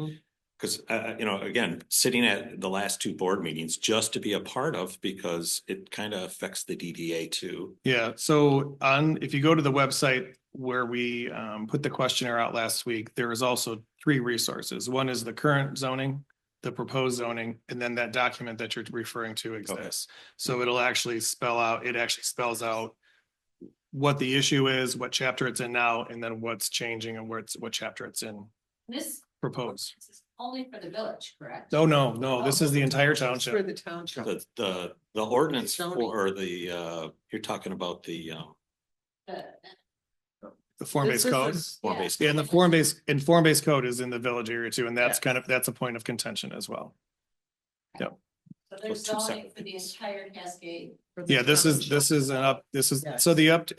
some history on the website, plus also on the FAQ sheet that's being generated to put out there. I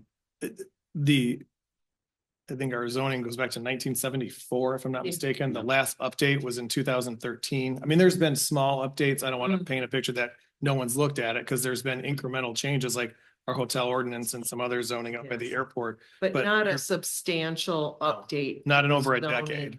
Yeah. Yeah. So just for the record, sitting in the audience with Steve, most of the people said nobody ever told me. And for transparency purposes, as far as I can tell, there was 20 occurrences that people were invited to give their feedback. Yeah, the number's high. Yes. But public meetings from various planning commission meetings, board of trustee meetings, plus required public hearings where there's notices sent out, the publications that have to occur that way. And then on top of that, I think I went back with the supervisor and looked at newsletters. She's been very consistent with the message in the newsletters that go to every single household, and they have gone. I've got several at my house. Yeah. So, but that's the way it works. I get it. I get it. Right. Well, I think You might get it in the mail. It may not be read, but I have to say that in public forums that came up where people said that they didn't know, that there was not enough, no communication, and other people said, oh, yes, there was. Yeah. So we're going to go back. I mean, the board made the decision to introduce it, but with the condition that we hold some additional public meetings. So the staff and I put together a plan to roll that out.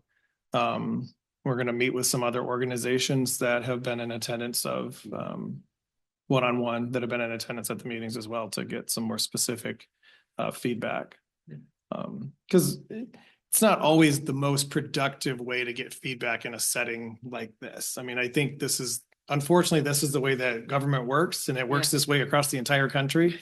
But at some point, you've got to break down these barriers, and you have to have this real conversation. And I just, there's a lot of factors on both sides. So I won't go any further, but we're going to try and communicate a little bit differently. But it sounds like there's additional steps going on to, like, you hear the feedback, let's talk about it and Mhm. let's move forward from that feedback. Correct. So, Correct. and that's me reading in between the lines of this. Mhm. Yeah. And if there are any questions, please give us a call, email it. There's a specific email address. There's a phone number. You can do the questionnaire, like all the things. So. Yeah. Tell your friends and neighbors. Awesome. I don't have any new business updates. Did you have any? Oh, they went up today, right? Yeah. So if you drive the Nice. bridge going home tonight, there's banners up now on the bridge for the holiday season. So. My staff put those up today. And then moving forward, we'll probably, after Christmas, maybe we'll get some winter banners. So I think you'll see banners on the bridge year round, whatever the season or the theme or whatever we come up with, so. Yeah. Your staff did great as cars went Yay. by at Mach 8. I think this is a new business, but I think it's called Simply the Best in between Daylily and the vet is owned by somebody new. So Oh, it's, okay. and she's a Cascade resident, and her husband owns a business in Cascade, so. Okay. We will pop in. So they would be the ones. Ryan and I have been talking about how to get more engagement with the business owners and get out there because it's such a big district that it's hard to keep track of Yeah. what's going on and who's selling what, who's leaving, who's coming in. Yeah. And not everything requires, people think that we have a heavy hand, but we don't have a reoccupancy permit process. So if somebody comes in and buys a business and moves in, Right. unless it takes some sort of special licensing or regulation from a state, we don't know. And so Yeah. we don't want to over-regulate, but we also don't know then what's happening. So Ryan and I have been talking and strategizing how we can get out more and knock on doors. We just And so have to that's go good visit information. everybody. Yeah, yep, for sure. There's also an architecture firm that moved into that at the end where there was an interior, designer was in there, a decorator was in there, and now there's an architectural at the end of that strip center, the opposite end. Okay. Yeah, the opposite end. Yeah, definitely. As you guys notice those things, let me know, because like you said, I'm gonna try to pop in as much as we can. I also do code enforcement, so looking at a way to kind of combine the two, being able to, as I'm driving around downtown, pop into more of these places and try to connect with some of those business owners, so. Have you had thought of maybe like attending maybe the Forest Hills Business Association? You Yeah, just went. just went, so we just had a meeting with them and Consumers Energy about the event that they're gonna be doing in March, so hopefully we can get a little more involved with that too moving forward, so. Because I know that Andrea guest spoke at a previous one, talking about zoning and so forth, and Yeah. Absolutely, so. One other thing, only because I see it sitting down there, is the tree lighting ceremony. We won't have another meeting before that, but it's Saturday, December 6th, so it is not Thanksgiving weekend anymore.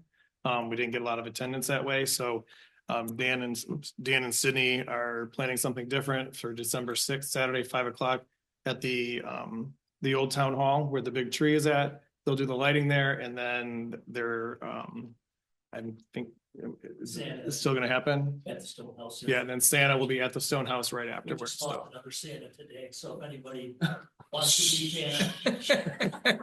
Or knows a Santa. Either that or James can dress up. I eat a lot next week, I guess. I'll bring you some bun cake. You'll get there, bud. You'll get there. So we're gonna, this will be another one where we're trying to expose more people into the community and come up with something new and then utilize the Stonehouse, which the DDA and the township invested in. So to preserve one history, but also have another nice location to have events like this. So 5 o'clock on the 6th, if anybody can make it. I have a nice stack of flyers if any of you want to take one to put up in your business, and if you guys know of anyone too that would be willing, just let me know and I can stop by and give them some flyers as well, so. That's all I have for you. Okay.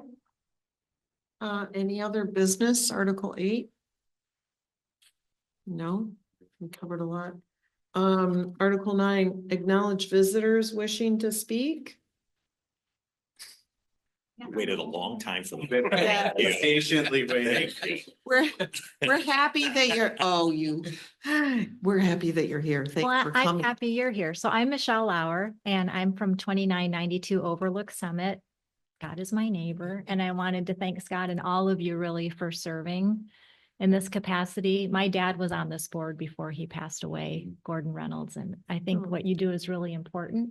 And the fact that I'm the only one sitting out here, it doesn't reflect on the importance of it. You asked some really good questions, really thoughtful questions about the new park, and you actually answered the questions that I had. So thank you for that. My questions were around using the existing sculptures and then what was meant by the natural play area, because it's probably a safer spot for the kids to play than to wander down all the way to the river. And those could also be a touchstone for change management. Those are things that people appreciate now. So thank you for doing that. I've been at a lot of the zoning board meetings, and unfortunately I couldn't be at the one that was on the 5th because I was in the middle of a project, and I thought it would be approved much sooner, like I think a lot of people do, but for the people that haven't been there, I've noticed a progression. A lot of the feedback's been really good. And of course, when people are happy, sometimes they don't come to these meetings. Some of the business owners had questions about what it meant for their parking or if they would have to change what they have existing. But I noticed a buildup of developers and realtors from meeting to meeting. And I had in my mind that I really wanted to point out, you know, just to say a public comment about that at that last board meeting. I was really disappointed that I couldn't make it because people who want to profit from Cascade seem to be the ones that are most upset about our wanting to keep what's natural and wonderful about Cascade. And just to call it into the open, because clearly, I mean, you guys know and the board knows that's not the mission or the purpose of the township of Cascade to help them maximize their profit. I mean, there was even one meeting where a guy stood up and said, well, I'm, just interested in, I'm just going to do this for a few years and this might, mess up some of my plans. And then I'm going to go retire in Florida. Well, that's exactly what we don't want. People to come here because Cascade is so attractive, make their fortune and then go leave the mess for those of us who love and want to stay in Cascade. So anyway, that was just my observation as an independent person for the people that didn't go. But thank you very much for what you're doing and for it takes a lot of time and attention and it's really appreciated. So Well said. Thank you very much. thank you. Moving on to Article 10, adjournment. I'll take a motion to adjourn. I'll make that motion. All those in favor? Any opposed? Thank you all.